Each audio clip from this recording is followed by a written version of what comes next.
Good morning, Star People. On your screen is a live view of Starship awaiting its second integrated flight test from Starbase, Texas.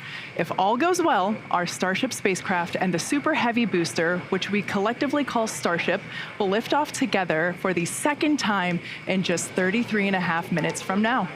Thanks for tuning in. We're excited to be joining you from SpaceX headquarters in Hawthorne, California for today's flight test.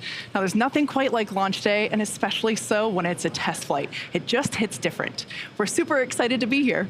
Exactly, Kate. And we're excited to be here to watch Starship, which is the latest and largest vehicle developed to date by SpaceX. And we're building it to fly exciting missions, to get massive payloads into orbit, to land astronauts on the moon for the first time in 50 years, and ultimately to get humanity to Mars. But the fundamental revolution with Starship is that it's designed to be a fully, rapidly reusable, reliable rocket, or what we refer to as the 4Rs. For those of you following along, you know all too well that Starship gave us quite a show during its first flight test back in April. After successfully lifting off and clearing the pad, Starship became the most powerful rocket ever launched. But during the ascent, we had leaking propellant in the bottom of the booster, which led to sustained fires, loss of control, and ultimately a rapid, unscheduled disassembly. Of course, there's no test quite like a flight test, and our teams learned a lot, which began design changes and then ultimately hardware upgrades. That iterative approach is a big part of how SpaceX does development, and it's been the basis for all of our major innovations, including those on Falcon, Dragon, and Starlink. I have to comment what gorgeous sunrise views we have here of Starship. Now, while that first flight ended in fireworks, it delivered valuable test data, which our teams have used to rapidly iterate on Starship's overall design, including significant upgrades to the ship, the booster, and the ground systems. Now, the most notable change is to the stage separation system, which will also be the most challenging part of today's test. We'll talk a little bit more about those updates a bit later in the webcast. Now, in preparation for today's flight test, the vehicles have undergone dozens of individual tests, including a static fire on the ship, 2 super heavy static fires, and a final full wet dress rehearsal that we completed at the end of October, where we loaded the vehicles fully up with propellants and tested our new countdown sequences. And that brings us to these beautiful shots on today's flight test day. After 7 months of hard work by the entire SpaceX team, we're ready to give launch another shot. 100%. Now, once again, just like Flight 1, excitement is in the air. The electricity is certainly starting to grow. This is a live view of our Starbase Control Center known as Star Command. It is 6 miles from the pad. We also have teams gathering here right behind us in Hawthorne, California at our Mission Control Center. You can see the crowd gathering. It is an early morning, but you got to wake up early to get that front row seat. And we also have public gathering on the beaches at South Padre Island, as you see there. And I can't say this enough, today is a flight test. While it's not happening in a lab or on a test stand, today is absolutely a test. And the goal is to gain invaluable data to continue rapidly improving Starship. So whatever the mission outcome today, excitement is guaranteed. Now, if all goes well, Super Heavy will fire its 33 Raptor engines and lift off from that pad right there in Starbase. About 3 minutes into flight, we hope to see the Super Heavy booster separate from the ship in SpaceX's first ever hot stage separation. This means that the second stage will light its engines while still attached to a partially lit booster. If the ship's engine's light, and if the whole thing holds together, its engines will remain lit for about 6 minutes before the coast phase. Now, with those big ifs, if we get past a successful stage separation, the booster is going to perform a flip maneuver, then execute a boost back burn before it attempts a splashdown in the Gulf of Mexico. In the meantime, Starship will coast for about an hour at altitudes ranging between 150 and 250 kilometers before it makes its own re-entry into the Earth's atmosphere, and then ultimately a hard splashdown in the Pacific Ocean.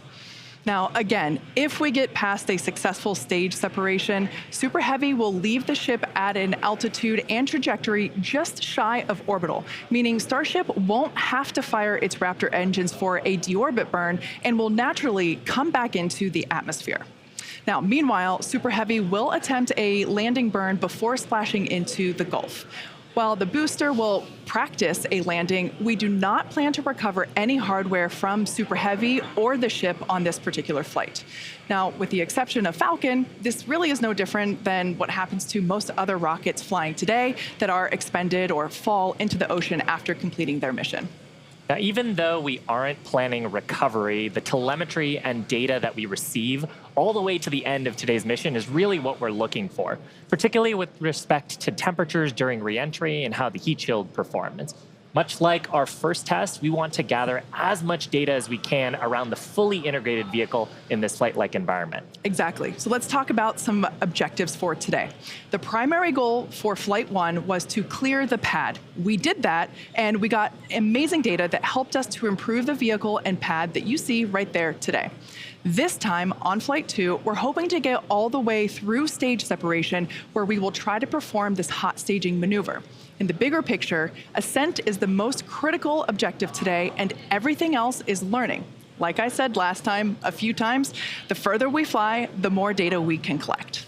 Now, we do expect that the camera views will be spotty after stage separation, and that's because we rely on ground stations that are positioned along the globe along the trajectory.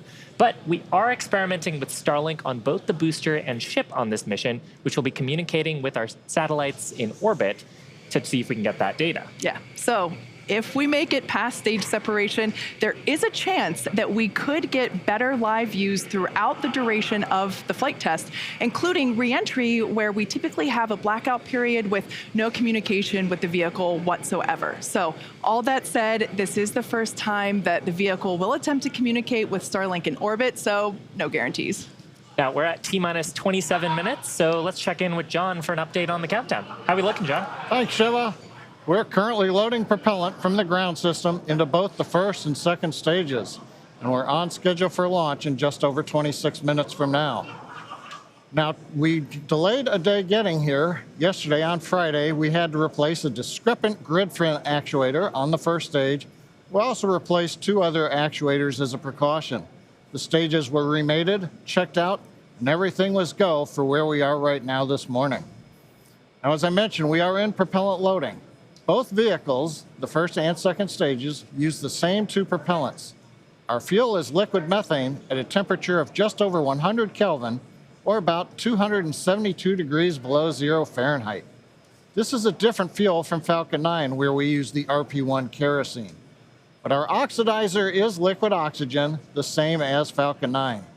Because there is no oxygen in space to support combustion, we have to bring our own. We did the weather poll and the go-no-go poll at T-minus 2 hours. We got the goes, and we started loading both propellants on the booster at T-minus 1 hour and 36 minutes. And at T-minus 1 hour and 17 minutes, we began propellant loading of the ship, second stage. Propellant loading of the Starship second stage main tanks will complete at approximately T-minus 22 minutes, just a few minutes from now. And at about the same time, we will switch over to loading the header tanks in the nose of the ship. Meanwhile, it'll be T-minus 3 minutes when Super Heavy prop load completes on the first stage. And at that point, all propellant will be on the rocket, fully loaded with over 10 million pounds of propellant. As we near T0, it's worth noting that the timing of the countdown will be slightly different today. For Flight 1, we lit the engines and lifted off about 6 seconds later. For Flight 2, we aim to reduce that time by almost 2 seconds, shortening the period between engine start and liftoff. This will help reduce stress on the ground and the propulsion systems and improve the efficiency of the rocket. Now, right now, we're just inside T-minus 25 minutes to liftoff. The weather and winds are looking good. We haven't had any concerns there. The only issue we're working is getting the small boats out of the near range area in the offshore from Boca Chica Starbase. We do have the possibility of holding at T-minus 40 seconds as we're trying to get the last of the boats out of the safety area. Now, if for some reason we do not make our test flight today, we have a backup launch windows. This could be either 24 or 48 hours after today. It depends on how far we get into the countdown. But for now, everything's looking good as we've passed, coming up on the 24-minute mark. I'll hand it back to you, Kate and Shiva. Thanks, John. Now, that countdown is continuing to progress, so let's take a look at and get more familiar with the vehicle there on your screen. Starship is the world's most powerful launch vehicle. It's currently currently with about twice the thrust of the Saturn V rocket, and with future engine upgrades, it will be 3 times more powerful. Those future improvements will allow Starship to carry 150 to 250 metric tons to orbit. Now, for reference, Falcon 9's heaviest payload to date is about 17 metric tons. So we're talking about an order of magnitude more with Starship in terms of payload capability. And that matters because the amount of mass that we're able to launch per rocket is crucial to ultimately creating a self-sustaining city on Mars. Now, let's talk a little bit about how tall the vehicle is. The Super Heavy booster alone stands about 70 meters tall, and that's about the same height as a fully integrated Falcon 9. The height of Starship on top of it is comparable to that of the Statue of Liberty. But of course, the most technical length unit is that of Godzilla's, and we can confidently say that the fully stacked Starship and Super Heavy is at least 1 Mechagodzilla tall. It just so happens that we refer to the launch and catch tower at Starbase as the Mechazilla from the Godzilla movie, and you could see from that the resemblance is quite uncanny. Very, very uncanny. Now, the first stage, also known as the booster or Super Heavy, has a diameter roughly 2.5 times that of Falcon 9, and with 33 much larger engines. More engines means more power to deliver a massive amount of cargo to space. Amazing view here. This is a view that we don't have on our Falcon 9 missions. This is a view looking up under the Super Heavy booster. I love the shot. We can see all 33 engines there. Now, one cool upgrade on the booster's engines, we have a new electronic thrust vector control system, or ETVCs.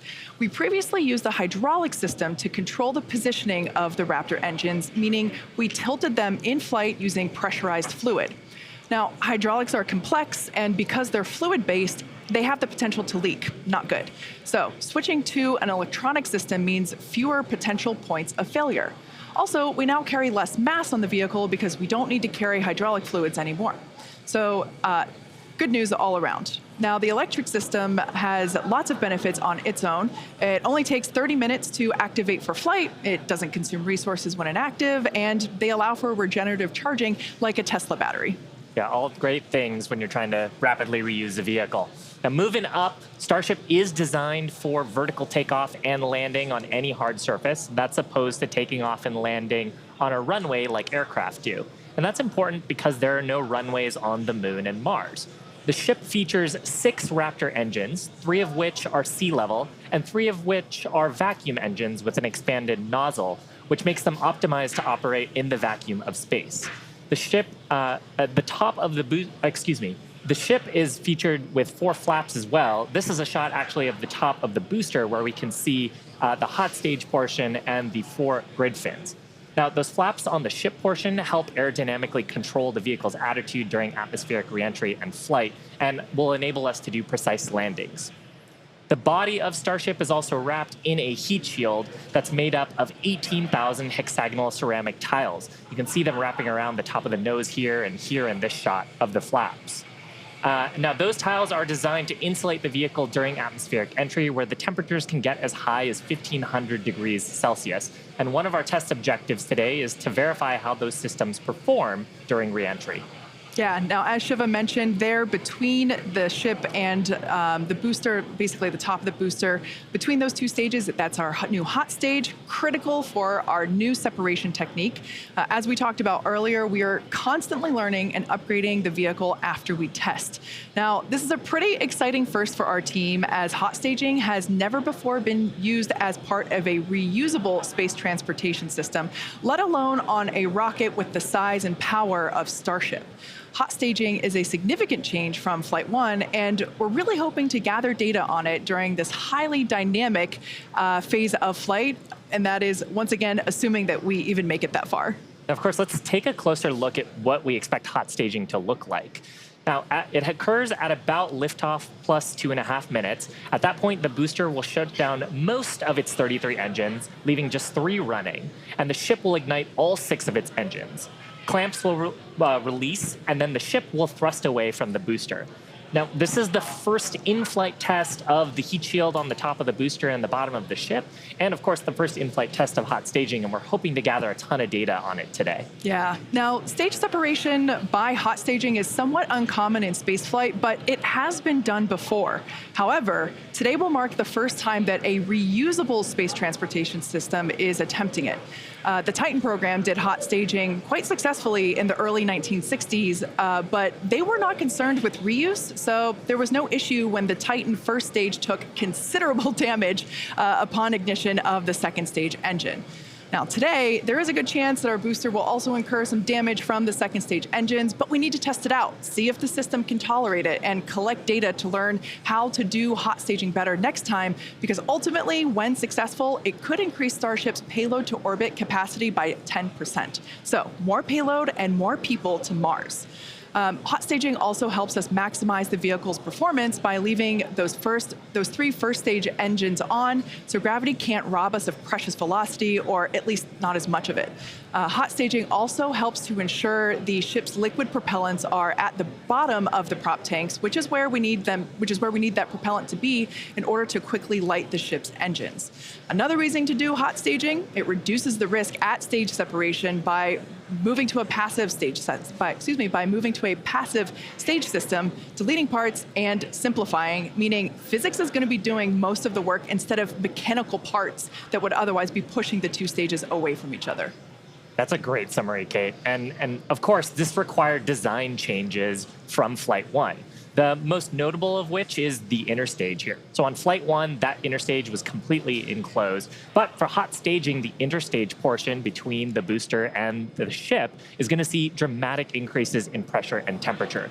So we had to change the structure to include vents for the exhaust gases that the ship's Raptor engines will produce.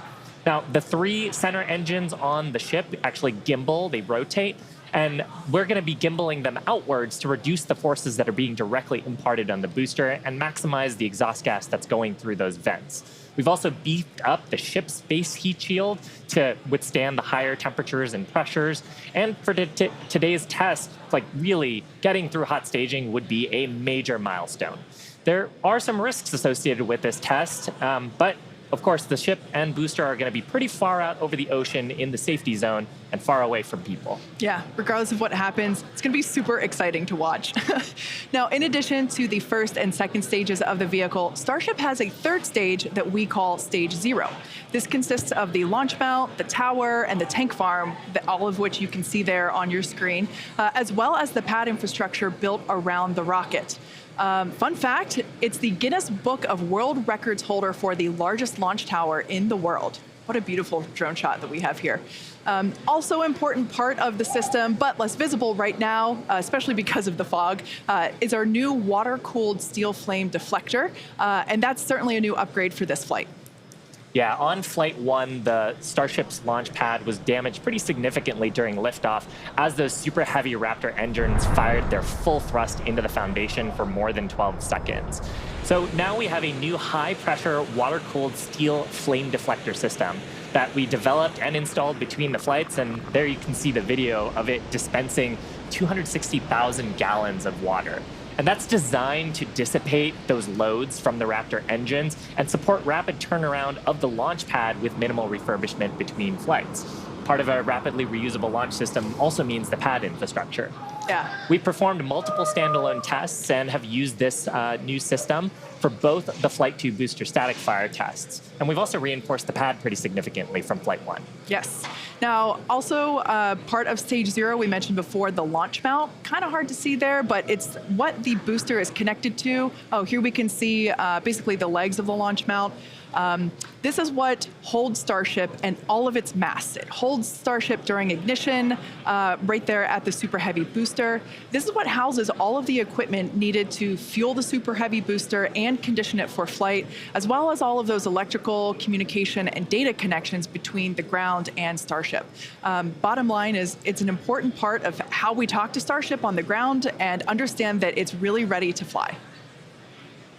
And of course, the awesome camera shot there of those 33 Raptor engines. Such a great view. We Yeah. don't have that view for Falcon 9, so I wish we did. love that we get it here. Now, as we mentioned earlier, the real game changer with Starship is not only mass to orbit capabilities, but that it's designed to be used over and over and over again with little to no downtime in between. Full and rapid reusability is the key to making routine space travel a reality, and SpaceX has been working on this since its inception. Yeah, with SpaceX's family of Falcon launch vehicles, which are the first and only orbital class rockets capable of reflight, we started that. And Starship is going to take this even further with a reusable first and second stage. Now, while most rockets are expended after their portion of the mission, SpaceX rockets land back on Earth and are quickly returned to our hangars to prepare to refly again. Exactly. In fact, 90% of all Falcon 9 boosters that have flown this year have been reused, or as we like to say, flight proven. So while launching and landing rockets may seem routine today, this was not always the case. For those of you that have been following along since our early days, you know that it took us 4 attempts before we successfully launched our first rocket to orbit. Here you see our Falcon 1 Flight 4. 15 years ago in September, that vehicle became the first privately developed liquid-fueled launch vehicle to orbit Earth. If Falcon 1 Flight 4 had not succeeded, it would have meant the end of SpaceX. And our first successful landings didn't come easily. We had to miss the target a few times before we ultimately stuck the landing. But each of these landing attempts, how to not land an orbital rocket, were teaching us what we needed to know in a flight-like environment to get that full picture of how all the systems interacted together.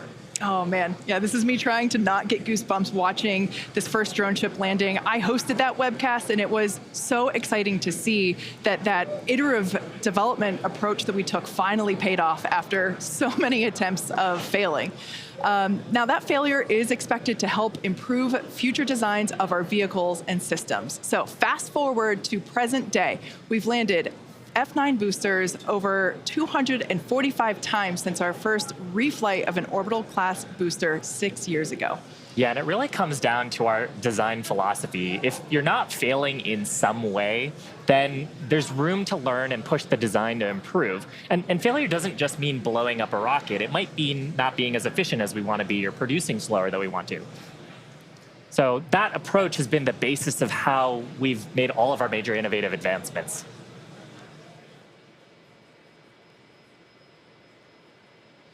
All right, now Falcon 9 has certainly come a long way, and Starship will too. But as a reminder, today is a test. We really hope to get to stage separation, but any data received will help us improve. It's the second of many future flight tests of Starship before it becomes fully operational. And these flight tests teach us about the limits of our design. They help us improve our understanding of the vehicle, and ultimately will help us to make Starship more reliable and rapidly reusable. So again, whatever the outcome and however far we get today, we can promise excitement. So why are we doing all of this? Why do we need a rocket this big, and why does it need to be reusable so quickly? And that answer goes back to SpaceX's mission, which is to make life multiplanetary. We aren't just building a new spacecraft, we're changing what it means to go to space. By building the most powerful rocket ever flown and a ship designed to carry people, cargo, habitats, satellites, and more, we're unlocking a future where our dreams of exploration will no longer exceed our grasp. And this mission continues with flights like today's integrated test. And these are flights where we're going to fail fast, but learn even faster, where each time we're going to try something new while flying something that we've improved. And ultimately, that's going to build up a fleet to fly early and often as Starship rapidly evolves to become more capable and more reliable. The first stop is our nearest neighbor, with a surface that hasn't seen visitors in more than 50 years. Under Artemis with NASA, Starship will return people back to the moon. After those first expeditions, we'll be ready to fly more people along with everything that it takes to build a moon base. Think about that. Hardware that will enable us to live on another world is sitting on a launch pad on Earth right now. And the moon is just the proving ground. When the time comes to make that leap to Mars, everything gets ratcheted up by orders of magnitude. The logistics of supporting an entire city on Mars are daunting, requiring millions of pounds of cargo flown from Earth, spread out over thousands of launches. We just broke our own record for the number of launches in a single year, and we're going to break it again next year. Now, in the years to come, Starship is going to dwarf those figures as we bring it online and truly make life multiplanetary. But for now, anyway, as the clock counts down to today's flight test, why don't we get another status update from John? We're just over 9 minutes from liftoff as the countdown clock clicks to 0. Good news is teams aren't working any significant issues on the launch vehicle right now. Propellant loading is continuing on both the Super Heavy and the ship stages. Most recently, we began loading LOX and methane fuel into the header tanks on the Starship. And on the graphic on the left side of the screen, you can see up in the nose of the second stage, what we call Starship, are those 2 header tanks for fuel and liquid oxygen. Now that loading started at T-minus 24 minutes and will continue until approximately T-minus 5.5 minutes. Now Starship's second stage main fuel and LOX tanks are loaded for flight. And the second stage propellant that we're loading on board is going through the quick disconnect that comes out on the arm that's located at the base of the stage from the tower. Now on the Super Heavy booster, propellant loading will continue until T-minus 3 minutes. We've also configured the pad for liftoff. A little earlier in the count, the booster hold downs were commanded to unlatch. That means once the rocket has sufficient thrust to overcome its weight, it'll lift off the pad. There's no need to command the hold downs to release the rocket. As we mentioned earlier also, the ignition sequence has been slightly modified from the last flight for a more efficient liftoff. As a reminder, we ignite the engines a few seconds before T0. We don't lift off exactly at T0. We lift off a few seconds later, a couple seconds. Finally, the SpaceX team continues to check in with the Coast Guard to ensure there are no boats in the safety perimeter before proceeding with launch out over the Gulf of Mexico. Now, currently, we're coming up T-minus 7 minutes, 10 seconds to the test flight of Starship. Propellant loading is continuing on both stages of Starship. We're waiting now for the completion of loading of the header tanks in the next few minutes. The first stage is also beginning pressurization for flight while we are continuing to load propellant into it. And again, booster propellant load will finish at approximately T-minus 3 minutes. At that stage, both first and second stages are fully loaded, and we'll have the 10 million pounds of liquid propellant on board the 2 stages of Starship. Now, in the next few minutes, the guidance system will perform its final alignment. We'll get the automated flight termination system that'll arm, and the final TVC checkout will be performed. We may get a view looking up at the engines as we gimbal the 13 middle engines to check them out just before liftoff at about T-minus 90 seconds. If we need to hold, it would come at T-minus 40 seconds. That's the point in the countdown where we can pause to wait for final checkouts or pressurization to complete. Or, as we're hearing right now, we're still working a few boats in the area that are headed south. And a lot of cheering here in Hawthorne. The boats are heading south, but we are still planning to hold at T-minus 40 seconds if necessary. Just amazing views of today's launch. There's nothing quite like a launch at basically sunrise. Sunrise, I think, was just about 10 or 15 minutes ago out at Starbase. Yeah, these views are just incredible. Couldn't ask for a more beautiful day to attempt a test flight here. Again, these are live views of Starship as it awaits its second integrated flight test. Our primary objective today is to get through stage separation. We really want to test out our attempt to perform hot staging, where we are going to ignite the engines on the second stage while some of the engines on the first stage are still lit. So essentially both stages will be making fire at the same time, and that will push the booster away from the ship. It'll separate the 2 stages. So that's the primary goal for today. We really hope to be able to test that out, but at the end of the day, all and any data that we can collect is going to be incredibly helpful and help inform future improvements and iterations of the vehicle.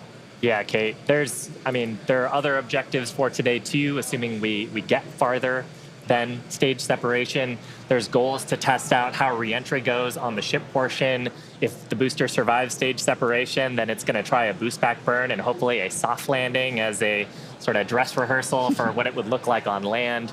So everything coming up to that big design change, though, of hot staging today. Yeah, exactly. Like you were saying, that booster, it will be attempting a water landing in the Gulf of Mexico. We don't intend to recover any of the hardware for either the ship or the booster today. But that booster, yeah, we want to try and demonstrate controlled ascent through most engine cutoff. We want to try to demonstrate that hot staging separation and boost backflip, trying to basically demonstrate controlled burn and entry and that soft water landing. Like you said, it will help inform when we attempt a land landing, but we start in the water first. Exactly. Just like we did with the Falcon 9. Yeah, exactly. And, just getting to hot staging, though, is going to be farther than we got on Flight 1. Yes. Flight 1, that was about as far as we got. We didn't have hot staging on that vehicle. So that's the first and foremost objective today. Get that far, hopefully. Fingers crossed.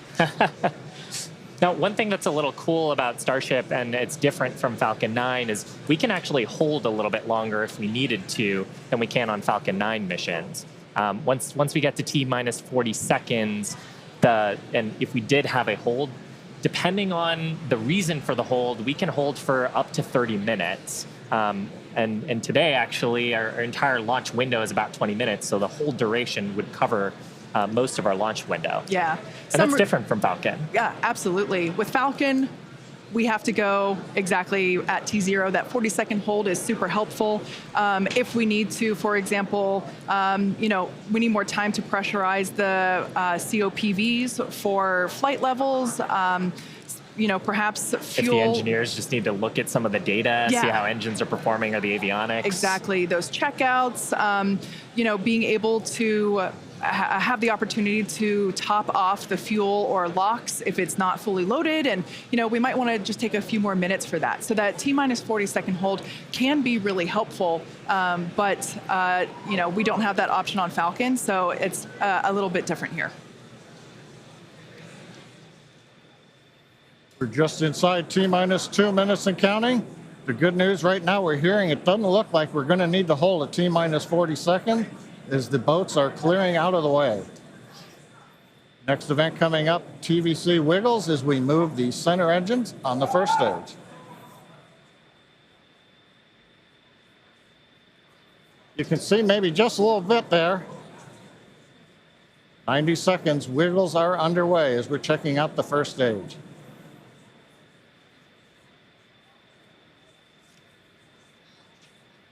TVC checks are complete.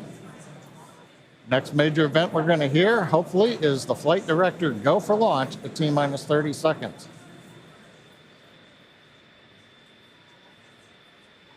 As we're coming up on T-minus 1 minute, when we get to T-minus 40 seconds, we'll just listen in. Last time, as you recall, we did hold at 40 seconds, but it took a few seconds for the clock to recover, so we're going to watch that. And as we press to T0, we're going to watch and listen the second test flight of Starship.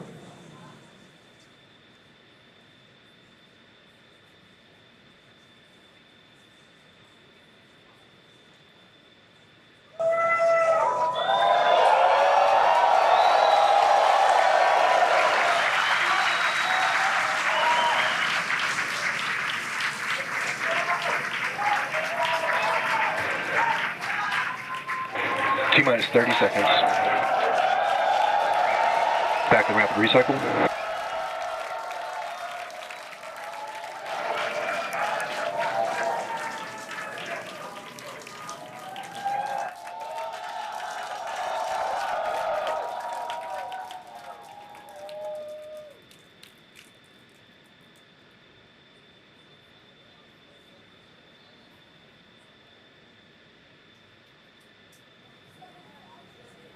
Back at Hawthorne, we're at T-minus 40 seconds in holding. We had a rapid recycle. We've not heard anything over the countdown net as the team works both first and second stages. We're going to monitor the nets here for a minute.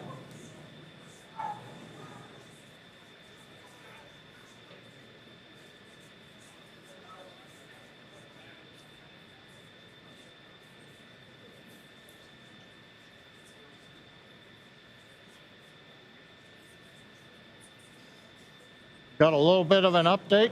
We're continuing to hold at T-minus 40 seconds. This is the normal hold point for Starship, as we talked earlier.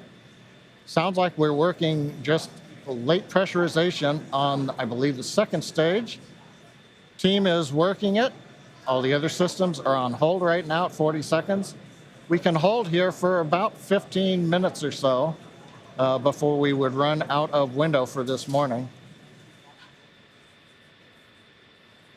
So right now they're working on filling pressure vessels. And ideally we'll be able to solve this and come back and release the clock at T-minus 40 seconds. We're going to continue to listen and monitor for another few minutes.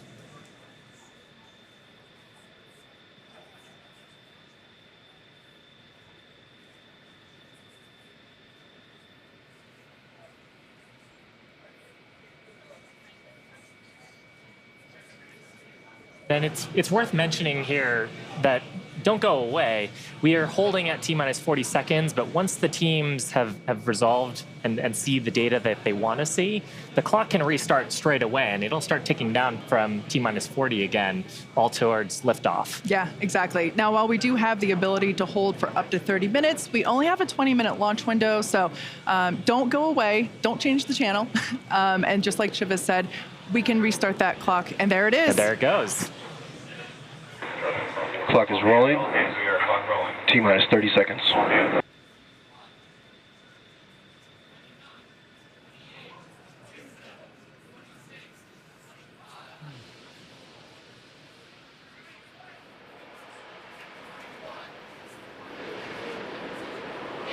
T-minus 15.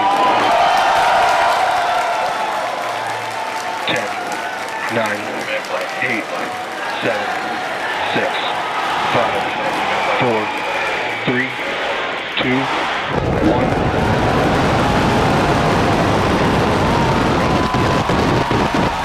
We have liftoff.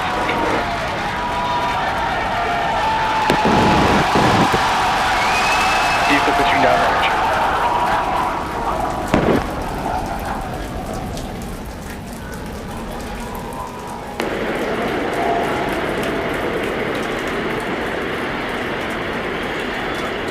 Chambers pressure nominal.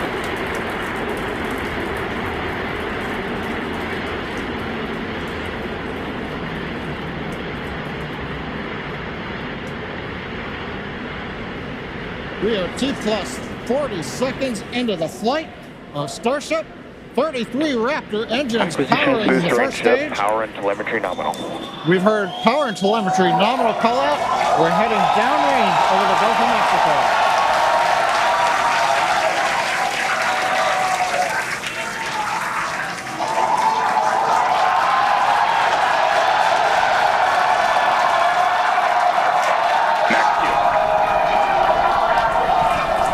And that call out tells us Starship is through the period of greatest stress on the way to space.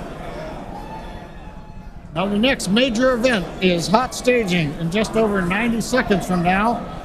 To get ready, the booster will shut down all but 3 of the Raptor engines. Clamps holding the 2 stages together will release, and the Starship's second stage will ignite its engines. Starship will then separate from the Super Heavy booster and head to space. And at the same time, the 3 engines that are still firing on Super Heavy will flip the booster around. 10 more engines will ignite for the boost back burn, putting the first stage on path for a splashdown in the Gulf of Mexico.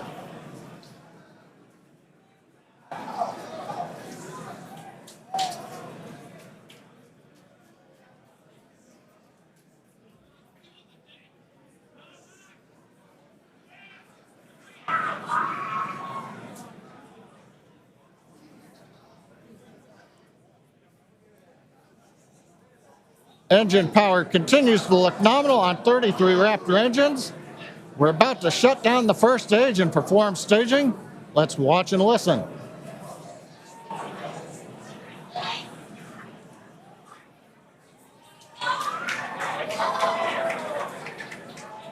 And acquisition of signal Houston and New Orleans.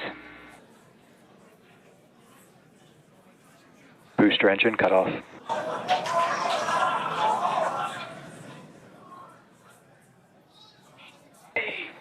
Stage separation. Boost back startup. Starship internal pressure.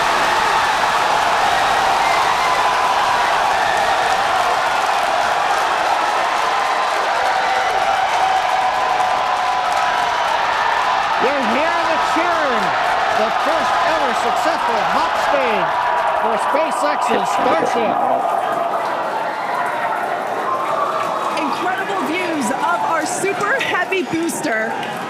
And as you can see, the Super Heavy booster has just experienced a rapid, unscheduled disassembly. However, our ship is still underway with Ship all avionics, six. power and telemetry nominal.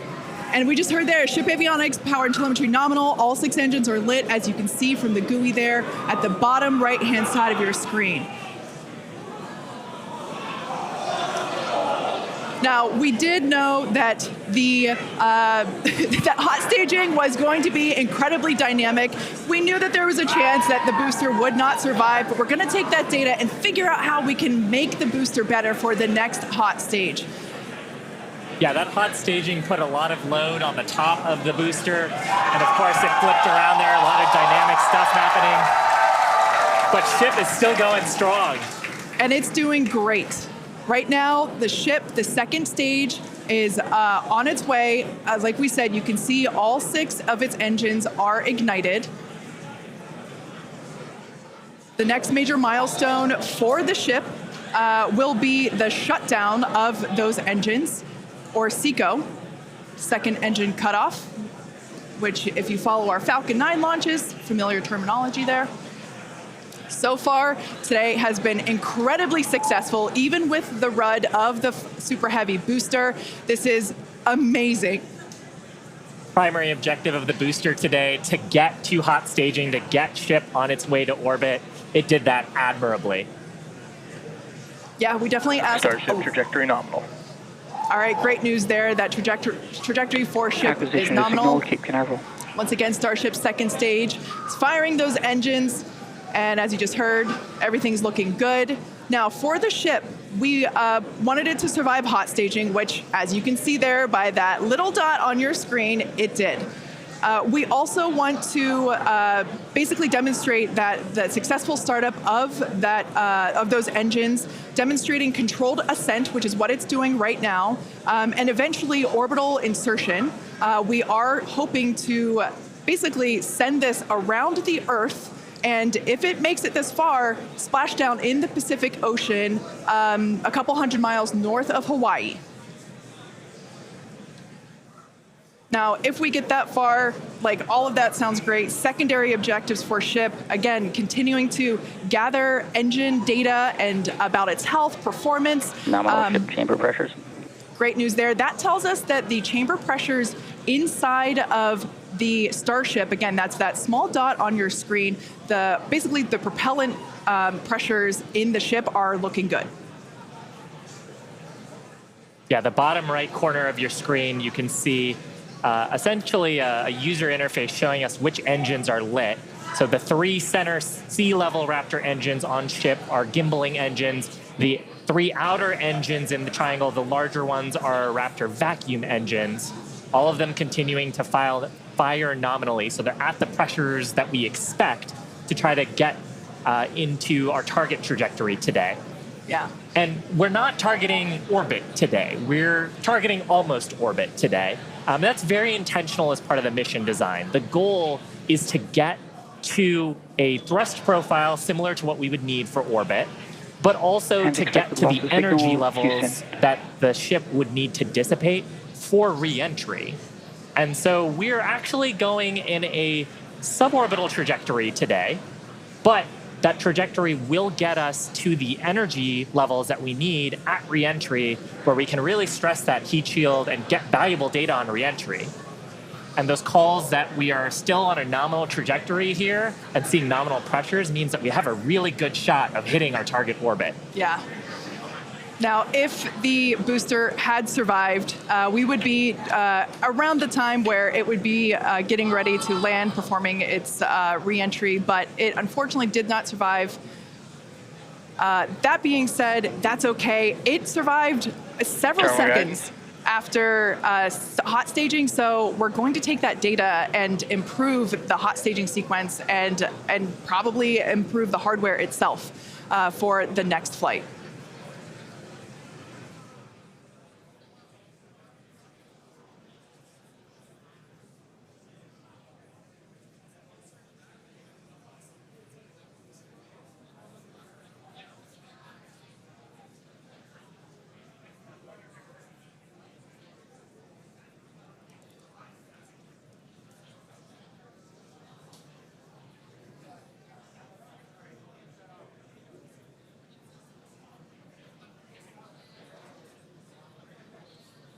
They're standing by for a call out here.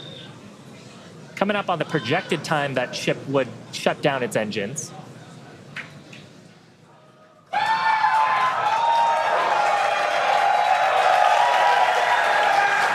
you can tell by the excitement from the crowd here at Mission Control Center in Hawthorne, there's a great view of our Star Command Center. That's our control center at Starbase, Texas. The crowd here, Mission Control Center behind us in Hawthorne. Everyone is super exciting. What a successful day this has been so far.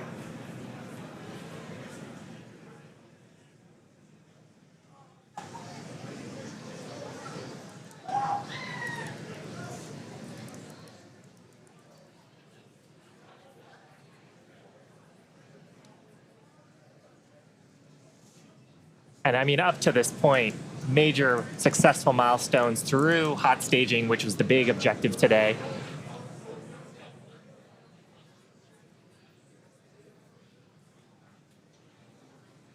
So we are going to head into the coast phase, planned for the next about hour and 5 minutes. We'll be returning around the T+1 hour and 15-minute mark.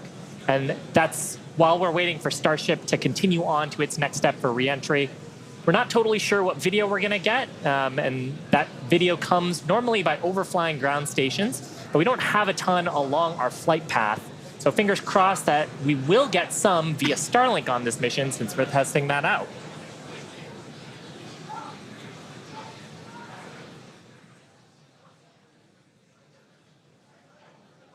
And also give us a moment. We are hearing some chatter on the net, so we're going to try to parse that for you.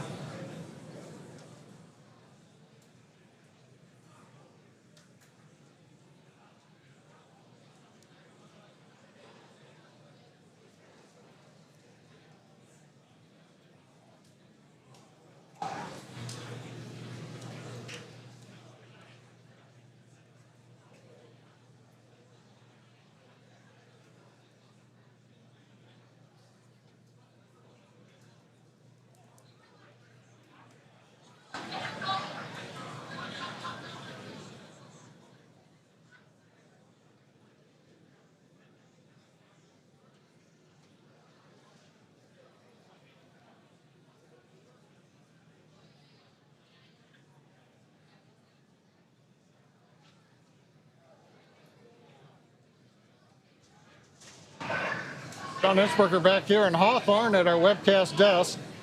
We have lost the data from the second stage. We had heard a call out that we were internal guidance, which means we were getting near the end of the approximately 6-minute burn of Starship. But we haven't gotten any more data since then, so we think we may have lost the second stage. So we would not be into coast phase. We wouldn't be able to come back in an hour or so and possibly get ready for reentry. However, what we do know right now is we had an on-time launch at 7 o'clock. We got through the boats. First stage looked beautiful with 33 Raptor engines firing. We got the hot staging, you know, the thing that we really wanted to see and impressed. We saw the separation. We saw the flip maneuver. We saw the light up of the 6 Raptor engines on Starship, and it headed away. Everything really looked good. But what we do believe right now is that the automated flight termination system on second stage appears to have triggered very late in the burn as we were headed downrange out over the Gulf of Mexico. But the real topping on the cake today, that successful liftoff, Kate, Shiva, the hot staging is just beautiful. Exactly what we were looking for. Yeah, ultimately, what honestly such an incredibly successful day. Even though we did have a RUD, or a rapid unscheduled disassembly, of both the Super Heavy booster and the ship, that's great. We got so much data, and that will all help us to improve for our next flight. Of course, and that's why we flight test, and you can bet that there's going to be more to come. So we really do want to thank you all for joining us. Of course, we want to thank the people of Cameron County. We want to thank all the federal agencies that have supported us for our test. And of course, a huge congratulations to the entire SpaceX team on getting through this flight test today. And I think with that, we're going to sign off from here in Hawthorne. Thanks so much for tuning in, and we'll see you next time.